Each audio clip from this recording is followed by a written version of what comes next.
Hello and welcome to Tracy Mommy Reads. I am back again with another video. Today, I have another book review. I'm going to be talking about The Drowning Woman by Robyn Harding. The Drowning Woman. In the thriller, suspense, dash and mystery category, another recent release that I saw floating around. And what made me get this one was that it was available on Kindle Unlimited.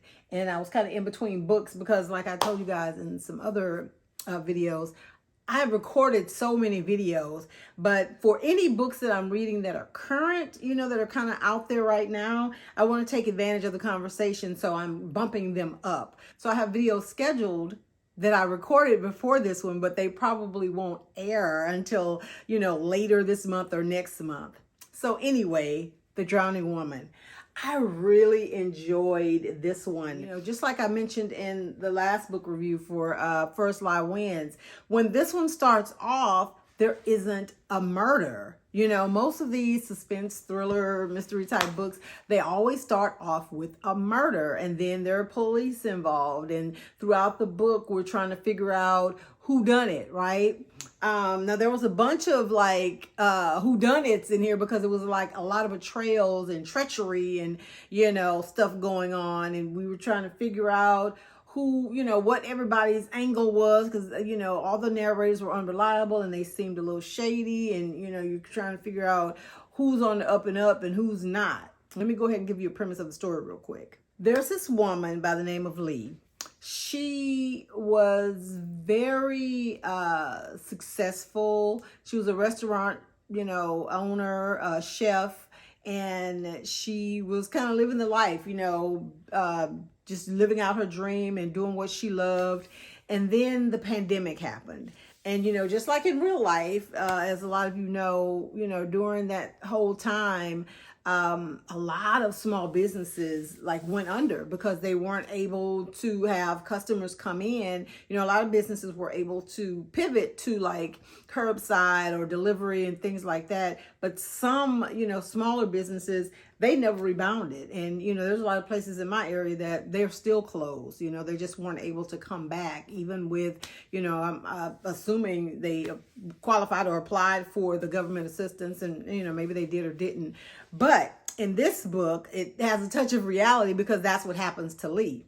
And as a result, because she, was just so determined and put everything into her business, she had lost a lot of friends, cut a lot of ties. There was one thing that happened that made her fall out with her sister and her family. So when her business went belly up, she really didn't have anything or anyone to help her out. And then to add insult to injury, she had gotten some money from a guy who, let's just say, he wasn't a legitimate commercial lender, right? So, she has no money. She has nothing. The business has failed. She can't pay him back. So, he sent a message to let her know, I really don't care. You're going to give me my money back, or something bad or worse is going to happen. So that sets the wheels in motion, and Lee flees, right? She leaves.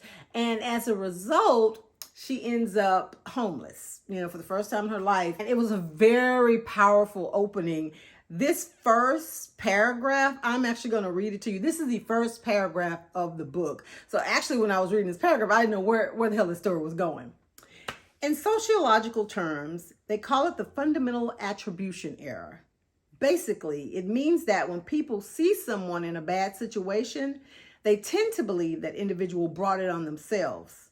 Of course, there are always external situational forces at play, but it's human nature to think it could never happen to you.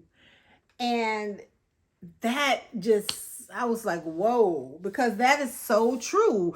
I think our first thing that happens when you see somebody, if you're pulled up, if you pull up to the red light and somebody comes with a sign or something, and you're like, oh, they're faking, or they need to go get a job, or this and that, not really maybe thinking that maybe there's something keeping them from getting a job, and that also definitely not thinking that could be you, right? Like you think that you'd be able to handle situations much better.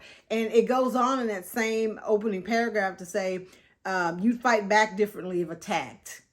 You'd crawl your way out of that burning building, wouldn't fall for that online scam. And of course, you'd never end up sleeping on the streets. Those people have drug problems, mental health issues, and no work ethic. Well, that wasn't the case with Lee, but there she was out there on the streets, homeless. And she was basically living in her car. So she had shelter. I mean, if you could call it that. So she wasn't like literally like laying on the asphalt, but she had no home. And a big part of it was because she did run and she didn't have any money or any connections to anyone that could help her. Right. Yeah. She was in New York, and she drives, up the coast, and like finds different places to park, and she doesn't like stay very long in spots. But then she ends up coming to this one town where she gets a job in a diner, and is paid under the table, right? So she doesn't have to like file any taxes or have any legitimate papers or anything. And after she gets robbed, right? And she decides she's going to go, instead of like, kind of being amongst homeless people or people living in their cars, she's going to separate herself, and she's going to go out like to the suburbs, into an area where, an affluent area, and park like in one of their parks or near their beach, right? Because she feels a measure of safety there, because she doesn't think that, there'll be people like homeless people or people coming around trying to rob her or hurt her. So her first night or day there, she wakes up to the sound of a woman like crying or whimpering or something, and she gets up and gets out of the car, and she sees this woman like walking into the ocean, and the woman is fully dressed, and it doesn't take Lee long to make the connection that this woman's trying to kill herself. She's walking into the abyss here, literally. So Lee pulls her from, the water after the woman goes down and, is struggling and everything. And she brings her back to shore and kind of like, helps revive her or whatever, gets her sitting up. And the woman is pissed. It's a woman named Hazel. And, she feels like Lee has messed up her plans because she wanted to die. And throughout the story, you learn that Hazel is she's in an abusive marriage, and she just, can't take it anymore. So she just wanted out, and that was going to be her way, but Lee talks her out of it. Now, I will say from the onset, I was like, I felt like there was something up with Hazel. Like the stuff she was saying, about her husband and what was going on. I mean, it wasn't that it was unbelievable, but again, like from that first paragraph, you think, or you make the assumption, or you say, if it were you, oh, she could get away. They have money while he's at work. She could do this. She could call somebody. She could, and all this stuff. But, there were reasons, as we learned later on in the story, as to why, it wasn't just that easy to leave her marriage. Now you have these two women, Lee and Hazel. And they form an unlikely friendship. This very affluent housewife, this very affluent, battered housewife, and this homeless, woman who's living in her car, not knowing what her future entails, living paycheck to paycheck, literally. They become friends, and they swap stories and tell each other, what's going on in their lives, and they try to be a support system for each other. And then Lee meets a guy. Now, I will say, and I know, everybody needs love. Everybody needs companionship, affection and all that stuff. But, I mean, Lee had a lot going on and no real plan. And she's still kind of on the run and all this stuff going on. My first thought was, girl, you don't need to be trying to get in a relationship with nobody. But I think low key Lee, Lee was just using this person, and his name was what was his name? Jesse. His name was Jesse. I think she was just using him like, you know, to have a bed to sleep in, a place to shower, you know, things like that. But you know, he seemed to be attractive, charismatic, and you know, she was appearing to fall under his spell. But then things kind of take a turn because Hazel seems very suspicious of Jesse, and she's like, girl, you better watch him because, you know, all that sounding funny or whatever. But she still has her own stuff to deal with, so she's not, you know, giving Lee too much grief. But then she asks Lee to help her leave her husband. She's like, you know, I can't take it. I can't take it. Things are getting worse. He just wants to totally control me, and you know, all this stuff, and I've got to get out.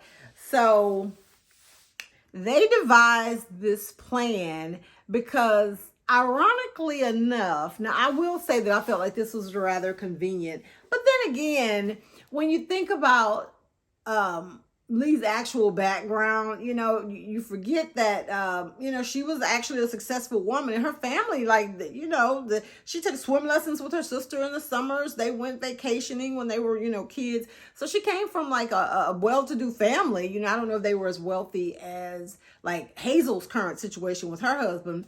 But the thing that I thought was kind of convenient is Hazel and Lee, they kind of resembled each other.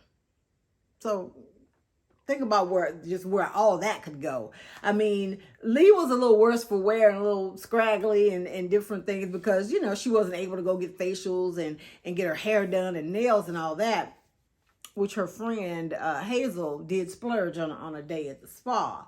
And she comes out looking just like, you know, like they could be, you know, sisters or mistaken for each other at a glance, you know, or from a distance maybe. So they devised this plan for Hazel to get away from her husband, and she's going to pay Lee quite handsomely.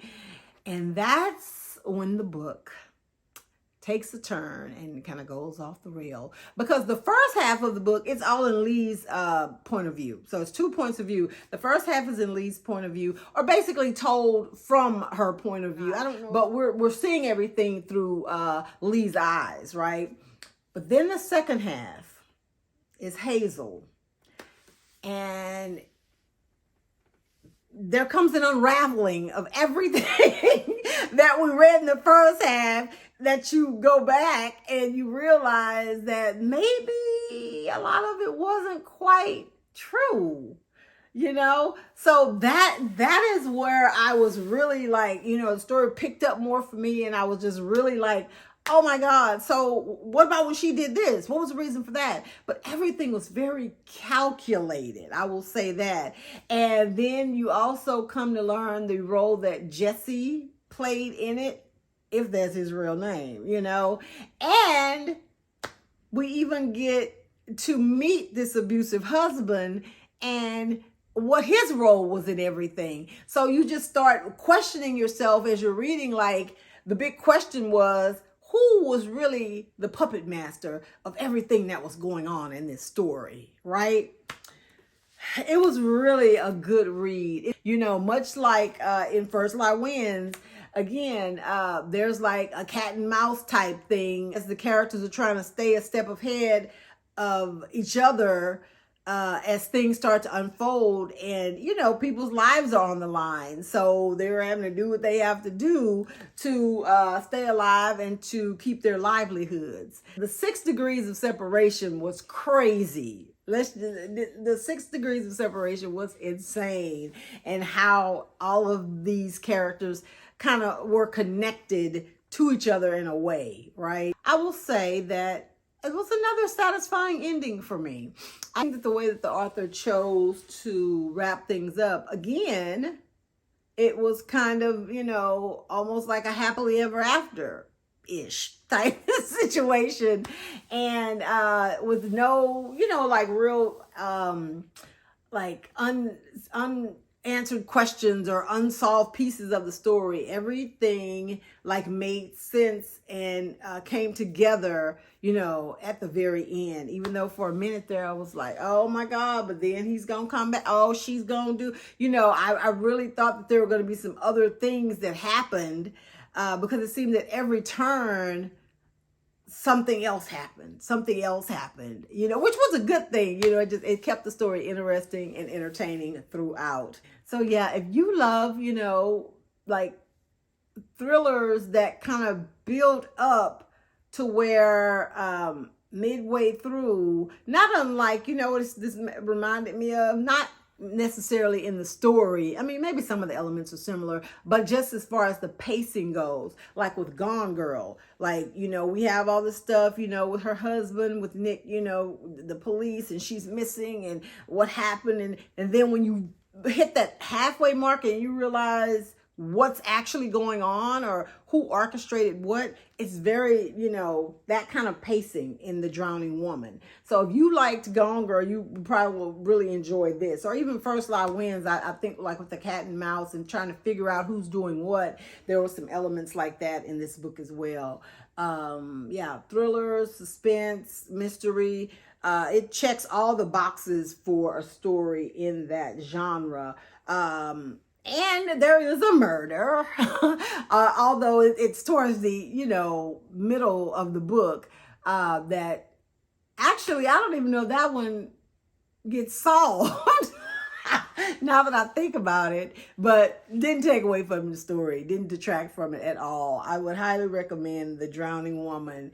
If any of what I have said or rambled about today interests you, I don't think you will be disappointed. If you have read The Drowning Woman, what were your thoughts? Did you enjoy it? Were you surprised by all the twists and like when we got to figuring out what was going on? Let me know in the comments. Thanks so much for watching. Make sure that you like this video and go ahead and turn on that post notification bell and subscribe to my channel. And if you think you know someone who might enjoy my content, why not send them a link and share? Sharing is caring. Thanks, you guys. Enjoy the rest of your day. I'll see you next week. Bye.